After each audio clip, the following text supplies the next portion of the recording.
not going to say it's perfect, but you can see a lot of there are a lot of things that if you read this manga, it sets you up to understand so much more about My Hero Academia, the main story. Like, I feel like this is a required reading, that a lot of things of like the Nomus, or like a lot of the, I think, parallels to me between Deku and Shiggy, and Koki and Rock, of like those, the hero and the villain, and like that parallel of like how it ends. Like, I don't think it's gonna be exactly the same, but there's so much. I enjoyed it. I don't want to like talk your ear off, but I really enjoyed it for what it was, a very concise story to getting to the point. To me, this is the better series, and I think that a lot of the reason why I feel that way is because,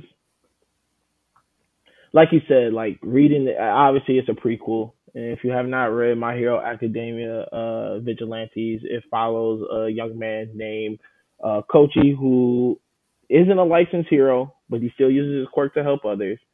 Um, and you just see kind of how his version of heroism has had snowballed into him getting involved with actual heroes and actual villains, and um but not just that.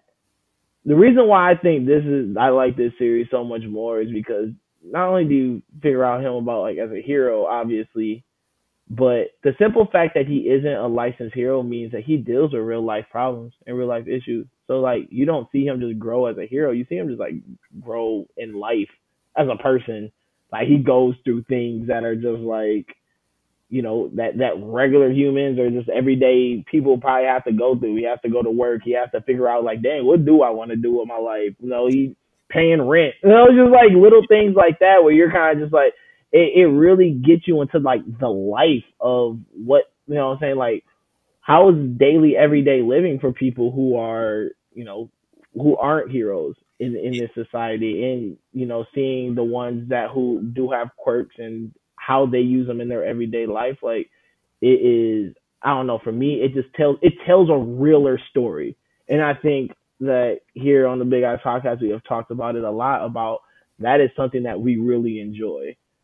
Is stories based on real life and deal with kind of like real life emotion. Like My Hero, it's so like they're so focused on becoming heroes, and so like you really don't, like you really don't see much outside of like their schooling life and like what that means for them. Like with this, it felt more mature, it felt more adult, it felt more like, all right, like these motherfuckers got like real life issues. You know what I'm saying? Like they're trying to figure out the way, especially when you're talking about Kazuho and or Pop Step. Like you even see her like kind of go through this thing where it's like, yeah, she's doing this vigilante thing where really she wants to be a singer and a pop star, and like her having to go through that, and them like having her friends get behind her and attempt to help her with that. So it's, I don't know, for me the real of the story is what really draws me into it.